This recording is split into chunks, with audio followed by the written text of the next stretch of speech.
Drake has officially announced his release day for his new album, Iceman. Whoop, whoop, whoop, whoop, whoop. Hey, everybody pop that butt, twerk that butt. Hey, Iceman is coming out May 15th, okay? I'm excited for it. I'm ready for it. And we lit. Now, Drake dropped a picture on Instagram about the cover, but I don't think that's the cover. I think that's just a promotional teaser. And the promotional teaser is supposed to be, you know how you go to the grocery store, like the 7-Eleven, you see that ice little bin outside? That's what it's supposed to look like.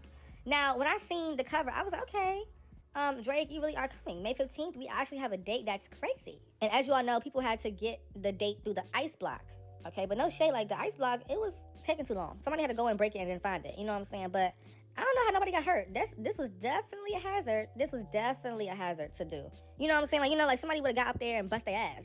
You know what I'm saying? Pop their ankle. All it takes is one little wrong move. You climb on top. You on the floor.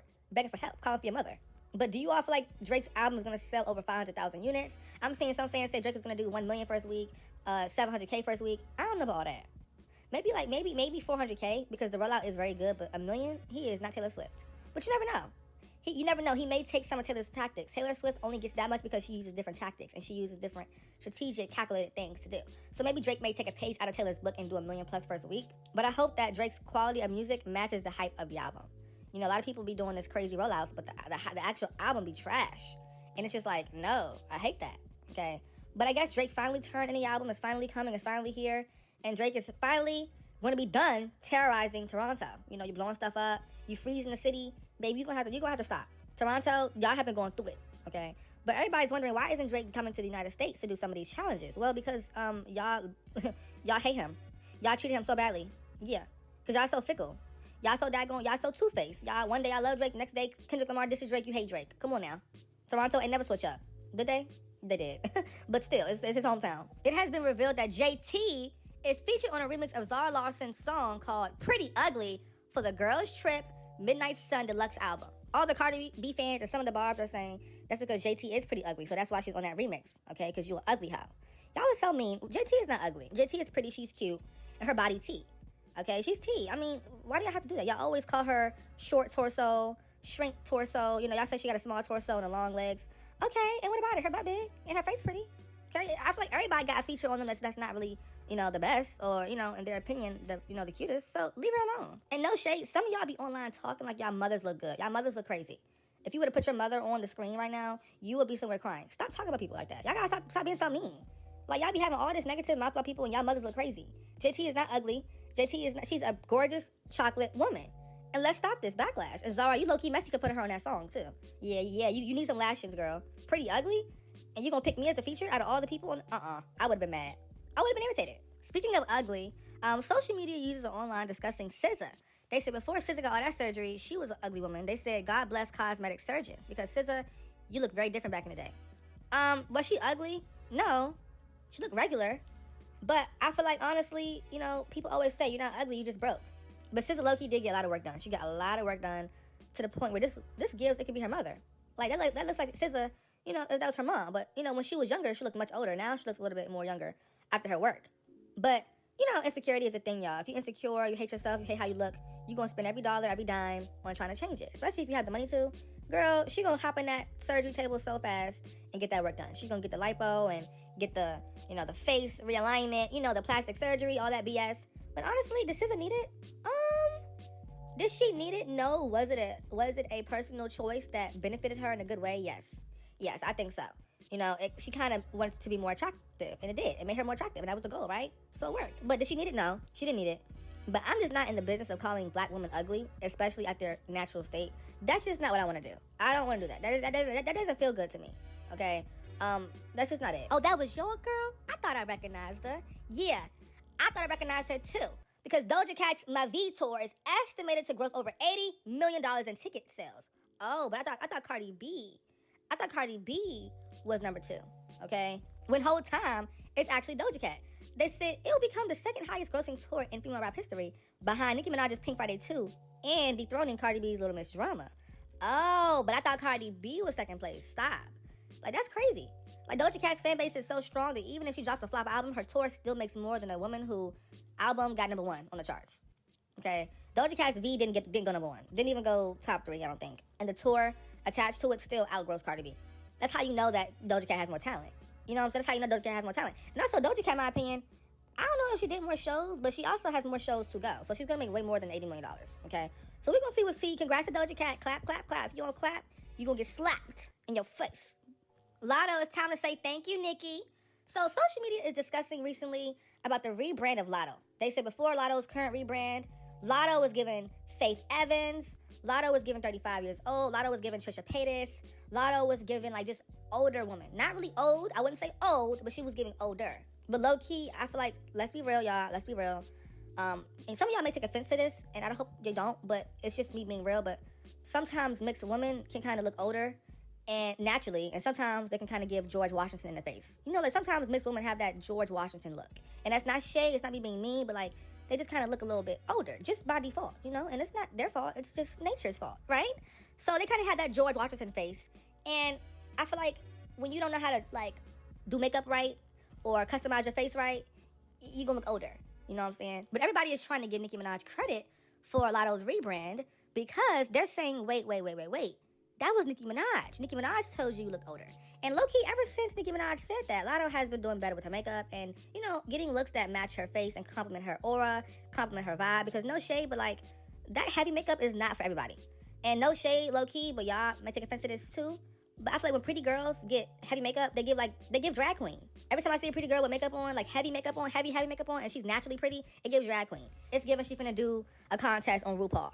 Like, I'm like, girl, you don't have to do all that. Your natural beauty already exudes. You don't have to do too much makeup. All them heavy lashes, you can't even see your damn eyeballs and shit. What are you doing? Take it off. Like, I hate when pretty girls do too much to their face. You're pretty. But society has tricked y'all out y'all spot. Lotto's pretty. I think she's a pretty girl. But when she was doing that extra stuff, that's not, no, okay? Sometimes you're not failing. You just need a rebrand, and Lotto proves it. She started off as Mulatto, and y'all remember that was never received well. It was racially charged, and it rubbed people the wrong way. But she kept pushing, thinking maybe she could force it to work. Some would say she thought she was bigger than the program. At the same time, her whole aesthetic made her look older than she was. She was talented, she was achieving, but something wasn't clicking. Then she did two things that changed everything. First, she shifted her mindset. She acknowledged that she didn't want to be closed-minded and she was open to grow. That's when she got rid of the old name and became Lotto. Second, she changed her look, leaned into her natural beauty, changed her team, and refreshed her whole vibe. And ever since, it's been a revival. She went from grinding to glowing. And that's a word for somebody. Romans 12:2 says, do not conform to the pattern of this world, but be transformed by the renewing of your mind. Lotto is living proof. She wasn't failing. She just needed a rebrand. And some of y'all are in that same place. You're not stuck. You just need to evolve. So sis, if you've been waiting for a sign, this is it. Start small. Change your hair, refresh your space, change how you show up online, even adjust the people around you. Sometimes that one pivot is all it takes to be brand new. Here's the truth. You don't need permission. You need movement. Don't wait for next year. Don't wait for the perfect timing. Do it now. Cut your hair. Quit that job that's draining you. Book that trip. You know what it is that you need to do. Whatever your rebrand looks like, start today. Because the version of you that you've been praying for is waiting for you on the other side. Moving on to Justin Bieber and Nicki Minaj. They spent an 8th consecutive day at #1 on the global Apple Music chart. Everybody's gagging. Everybody's talking about like, oh my God, this is crazy. This is amazing. This is tea. This is exciting. And it's very exciting. It's very litty. It's very, tea. And the reason why I'm excited is because it's just y'all be swearing that people are over. Y'all be swearing y'all have the power to remove somebody's success. And it's like, no, you don't. You don't at all. And unfortunately, like when it comes to life, y'all have to understand you will never, ever, ever be able to control someone's destiny, especially if you did not build it. Nicki Minaj has put in work, hard work over the past almost 20 years. It's been 20 years. She's been rapping for a long time before she was even like signed or anything. Like Nicki has been rapping for over 20 years at this point. You see what I'm saying? So for over 20 years, putting in work and effort, it's you can't just erase that because you mad at her. Like that's not how that works, bitch. You can't cancel her because you mad at her. No. She has 20 years of deep-rooted work. That is a full-on career. That is an actual career. You don't just ruin somebody's career overnight unless they did something like a Diddy or a Bill Cosby or, like that's the only way you can really get canceled. But if you ain't doing all that, baby, you good. You good. If you ain't doing that, you good. Nicki ain't doing that stuff, so stop. Congrats to them for having 8 days at #1 on the global Apple Music Spotify chart. Yes. Some of these fans are so damn wishy-washy. Somebody said, meet dragging Nicki Minaj not even 2 months ago, but gagging at these numbers. She always makes me come back. Girl, you're a clown. You're a clown. And if I were you, I would not be sitting around here. Y'all wishy-washy fans need to get slapped. Like, y'all need to get slapped. Y'all are not fans to me. I hate the wishy-washy stuff. I cannot stand a wishy-washy person. Either you support or you don't. Either you're in or you're out. I don't have time for that. I don't. It's annoying to me. because it just shows that you're weak. If everybody hate Nicki Minaj, you hate her too. If Nicki Minaj winning, you with her too. Stop, bitch. Pick a side. I will put a Popeye's biscuit down your throat, and I will watch you suffer. I will give you no water on purpose. I will watch you suffer. Don't you dare do that dumbass shit like that again in your life. How I slam your head in the oven so fast, you start screaming. You start screaming, ho. Don't do that weird wishy-washy stuff. I don't know if the fake Bobs think that when they appear on a timeline making stupid videos about the Queen of Rap and how disappointed they are, you're a fake fan. I'm sorry. You don't leave somebody. You don't abandon them as long as their perspective does not mirror yours. And yes, for the real Barbs, I don't even have anything to say to them dockets. For the real Barbs, we'll be standing 10 toes down on biz. We'll be streaming, we will be supporting because we're focused on the music, on the legacy, and the impact. But comment down below if you're tired of the fake Barbs or people who just be wishy-washy. Comment down below. Maybe I'm overreacting. Maybe I'm acting like it's too much of a big deal. But when I see tweets like this, I get irritated. Like, I be damn near wanting to DM them and, say some mean things. But, I'm a child of God, okay? I'm saved, right? Yeah, I'm saved. Moving on to Glorilla and Lotto, it seems like they have a new song coming out called Ya Trick.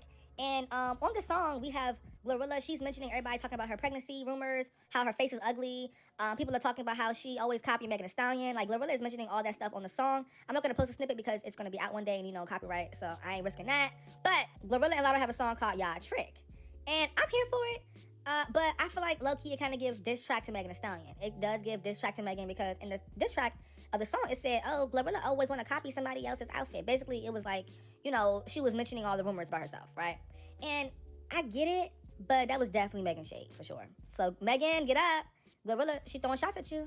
I think she want to fight you. Hold on, wait. Sidebar, but every time I see Lil Baby posing in pictures, he always looks like a bad kid who got caught doing something evil. Like, he always gives, like, mischievous kid who got caught, stealing out her mom's purse or stealing out his mom's, book bag. Like, it always gives he got caught doing something evil. Anyway, congrats to Lil Baby, though. Yes, Lil Baby, his song Miss Trendsetter is #1 on Urban Radio. Yes, #1 at US Urban Radio. This is his 11th hit. A lot of people were saying Lil Baby's career was over. Oh, he's trash. Oh, it's done for him. But you can't stop greatness, baby. He's shining. He's doing well. I'm proud of him. This song is kind of trash to me, but I still support Lil Baby because I think he's a cool person. I think he's pretty chill. I mean, he is a womanizer, but what rapper isn't a womanizer? What rapper doesn't cheat on their baby mama? What rapper doesn't have multiple BMs? What rapper doesn't? You know what I'm saying? So I'm not gonna, factor that in. But Lil Baby always gave like non-problematic, real cool, real chill, and he just always be in his own lane, focusing on himself. So congrats to Lil Baby on his #1 on radio. Yes, Mrs. Trendsetter, whatever they do, they bite. Hey, okay. Uh-oh. Fans are saying, what if Kendrick Lamar was to drop an album called Fireman? Would that be petty? Yes, it'll be very dumb too. Now, there's this fake tweet going around saying Kendrick is going to drop his new album and it's going to be called Fireman on the same day as Drake's Iceman, May 15th. But obviously that's fake. But like, if Kendrick Lamar did that, I low-key would think he's corny for that. That's corny. That's some middle school-ish. That's some high school-ish. That's some get back. That's some tit-for-tat drama. We don't got time for that, baby. Okay? That's corny. If he did that, that's corny. I would kind of stop supporting him for a little bit. Okay? I would kind of put him on timeout on my playlist. But on a serious note, though, I really feel like the Kendrick and Drake beef, y'all, we can let it rest now. We can let it go. We can let it go. It's over. It's over. Stop with the petty tweets and stop mentioning Kendrick Lamar in the Iceman rollout era. It's corny. Let Drake have his rollout. Y'all be dragging stuff too much. I'm finna slap y'all till y'all start crying. Moving on to Mr. Purple Rain. Purple Rain by Prince, y'all. Ooh, that's my song. I love it so much. I really, really do. That's just my joint. And y'all, so look, it has officially been a year. No, I'm sorry, not a year. It's been 10 years since we lost Prince. And, this is kind of crazy. This is kind of sad. This is awful. This is miserable. This is the saddest story I have ever heard. And, it's crazy. Now, look, Prince, he sold over 100 million records. And, he went on to release iconic albums, including Purple Rain, 1999, and Sign of the Times. He remains one of the best-selling and most influential artists of all time. Yes, that's right. But I gotta find it funny how, like, they timed the Michael Jackson movie in the anniversary of Prince's death. That's kind of strange to me. Like, y'all weird. Y'all weird for that. But R.I.P. Prince. Purple rain, purple rain. Comment your favorite Prince song down below, okay? With a purple heart emoji. Let's do a moment of silence. Purple rain, purple rain. Moving on to Cardi B, y'all. Cardi B, there's a conversation going on because everybody's trying to claim that Am I the Drama Tour is the first debut tour for Cardi B, but no, that's not true. According to Cardi B's social media manager, her debut arena tour was in 2019, contradicting their claims of Little Miss Drama Tour being so in 2026, okay? But I don't know why they're trying to claim that it's the first tour she did when Cardi B did an arena tour back in 2019. They said that Nicki Minaj's Pink Friday 2 tour still remains the highest grossing tour in female rap history. Yeah, I don't understand what that was about, because there are a lot of tweets I'm looking online. There are tweets saying that Cardi B's debut tour was not in 2026. It was in 2019. But can somebody tell me, like, okay, tell me your opinion as to why they're trying to continuously make Am I the Drama allegedly the first debut tour? Like, can somebody tell me that? I know why. If they compare debut tours, that means that Nicki Minaj wins. Because if Cardi B, claims her first debut tour that made less than $20 million, she won't win. So therefore, they have to latch onto Am I the Drama tour as a debut tour to try to outdo Nicki Minaj's first tour, so that Cardi B can win. But girl, we've been knew you went on tour in 2019. You're not fooling nobody. You're not slick, Cardi. And I don't know. I mean, me personally, it isn't that serious. Why are you trying to act like that first tour didn't happen? It did happen. Moving on to Beyonce. The NFL has approached Beyonce to headline its Melbourne halftime show, but they couldn't afford a superstar. She was paid over $30 million to perform in Dubai in 2023 and approximately $20 million for her 13-minute halftime performance during the NFL's Christmas Day on Netflix in December 2024. So wait, if y'all could afford her then, why can't y'all afford her now? Has her price gone up? Maybe her price has gone up. But Beyonce, how much do you want for a halftime show? $50 million? If that's the case, no. If that's the case, no, girl. You're going to have to, go on tour. Okay, where's Act 3 at? Ain't she supposed to be announcing Act 3 soon? Where's that at? I'm confused. Like, for real, y'all. Act 3 is like, are you still doing it, girl? Because typically, the promo is supposed to start around now. April, May, and then drop it around June, and then tour in 2027, right? You know how it goes? What's the tea? Maybe she on hiatus. Maybe she on a break, but low-key though, Beyonce isn't really giving, like, this may sound crazy, but she isn't really quite giving the energy and, like, the actual fit of being active in terms of her career. Like, you can tell when she's active in her career. You can tell when she's serious about it. She isn't really acting like she has some new music coming out. She's acting very, I don't know, standoffish. Like she acting like she's scared to put an announcement out. Girl, we ready. Okay, we here. We gonna buy. Well, I ain't gonna buy shit, but the fans gonna buy. Moving on to Megan. Exclusive. Megan Thee Stallion has been denied injunction against Milagro Cooper in cyberstalking case.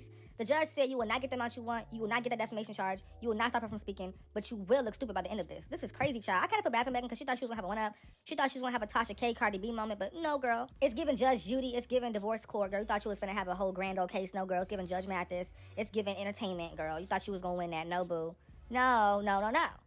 Dang, looks like Megan Thee Stallion lost this one. Free speech stands, judge sides with Milagro Cooper, and shuts down Megan Thee Stallion's injunction request. What does that mean?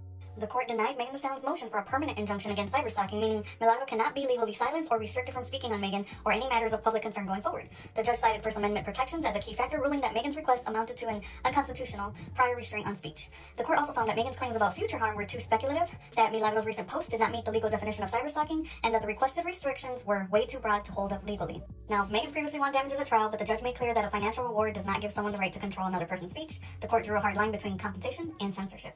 So in other words, it looks like she can start talking about Megan again if she wants to.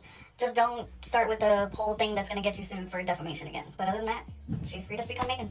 What do y'all think? But yeah, y'all, comment down below how y'all feel about that. That's crazy. Megan thought she was going to win. But that's all I got for you in this video. Please be sure to leave a like, comment, and subscribe. Tap my bell.